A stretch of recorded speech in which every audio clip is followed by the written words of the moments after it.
I use he, him pronouns.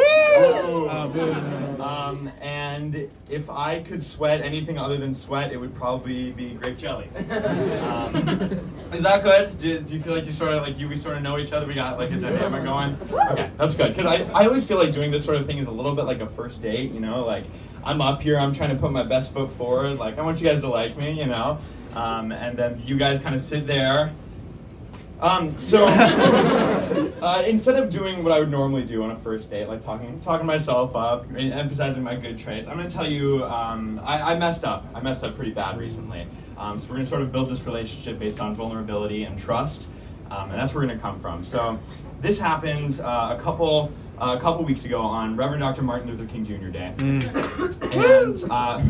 yeah, shout out. And I didn't have anything going on that day, so I decided to bike down to Syracuse Rescue Mission, which is a homeless shelter a couple miles away. So keep those in mind. Civically minded, environmentalists, we like this.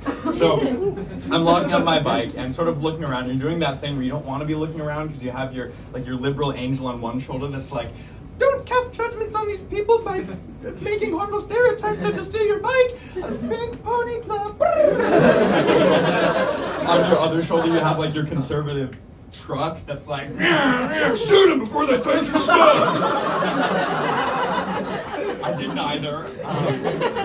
So I walk in, and immediately it becomes abundantly clear that this is fully a children's event. Like, the email I got said that there would be activities for children. So I assumed that I would be like serving soup or something, and then there would be like cages with chew toys in the corner or something. I hadn't seen a child in months before, so I don't know what you do with them. But the main event is serving banana pudding. That has already been made. Like, they're like, here, make this banana pudding. It's there. They bring out these vats, like, put them in front of you, and then what you do is you take a cup, and then you take a spoon, and you go, for 2 hours, that's it. I did that for 2 hours. And you know, sometimes I'll be sitting in my dorm room, and I'm like, you know what? I'm having a good time at college, I'm learning a lot, I'm having fun, but really, what am I doing for the world? Like, I am a BFA acting major. What am I putting out into the world that's making a better place? Like, how am I contributing to the global community? What can I do? Then I remember, I can take banana pudding from the large container and put it in the smaller one. And it just really feels good to know that I'm making the world a better place. So after that, we got to the Reverend Dr. Martin Luther King Jr. part of the day, and that was a little craft. And the craft is you have these little cutout clouds, and the clouds say, I have a dream that blank. And then you're supposed to fill it in with your dream for society and decorate it and make it beautiful. So I'm looking around. I'm so sorry.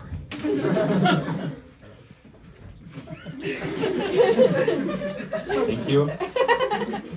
It's Reverend Dr. Martin Luther King Jr. Day. Like, you know what they want you to put on these things. So I'm seeing these kids, they're all falling right into the trap, hook, line, and sinker. Like, I have a dream that we can all love each other no matter what we look like. I have a dream that we can all be friends no matter what our skin color is. And one kid just wrote, I have a dream that, go racism!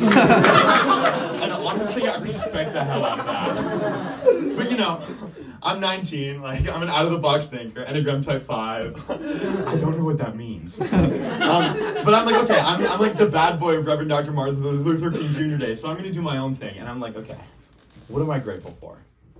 We got family. We got friends, I think. We have education, sponsored by Syracuse. And then eventually I settle on nature. I am a big outdoors guy. I love touching up on birds and trees and lakes, all that sort of thing. That's my jam. So I write on mine, I have a dream that we can all spend a little more time outside together. And some of the sharper-witted amongst you may have realized the problem before I did here. See, when I wrote this out, I assumed that it would be put up in, like, the back rooms, like the places where the people who are running the shelter work and that sort of thing. So you can imagine my shock, horror, disgust, dismay as I walk out of the back room, walk through the soup kitchen, with, I might add, a free donut that is much nicer than any of the food that they're serving. Walk through the soup kitchen, out the front door, and see my cloud hanging there front and center. Now, for anyone who hasn't quite grasped what's going on, I have just written, I wish we could all spend a little more time outside together on the front door of a homeless shelter. Now, I don't know if you remember Reverend Dr. Martin Luther King Jr. Day this last year. It was about 4 degrees out, and snow is coming down like cocaine on a new sorority class. Like, it is horrible. And at this point, I'm realizing I have two choices. I can either A, leave it there and jovially encourage the unhoused to be a little more grateful for their time with Mother Nature, or I can steal from a homeless shelter. So I'm freaking out. At this point, lunch is in about 10 minutes. I want to get as far away from there as I possibly can. And I'm hopping on my bike, and I have my liberal angel back, like running around screaming, taking just so many pills. And my conservative truck is like, yeah, show them how it is. Like, chucking into a beer and listening to Chicken Fried. And I'm biking back, and I'm like, at this point, if someone wants to knock me over and just take the bike, you should do that. I deserve that. But they didn't. I made it back, and I'm sitting in my dorm. I'm sitting on my bed, and I'm like, oh my God. This is so bad. Like, I've messed up to an absurd degree. And I'm like on the verge of tears. I don't have anyone I'm with. And then I remember that I can take banana pudding from a large container and move it into a slightly smaller one. And you know, that's my story. And look, I know that I don't come out the best in this, but I don't know. What do you guys say? I feel like we connected there a little bit. Like, sort of this date is going well. So, look, I know I look like a gay member of the Outsiders gang. Skate Golden, except Golden is a non-binary twin from ESF. But what do you say? Second date? Thank you, guys.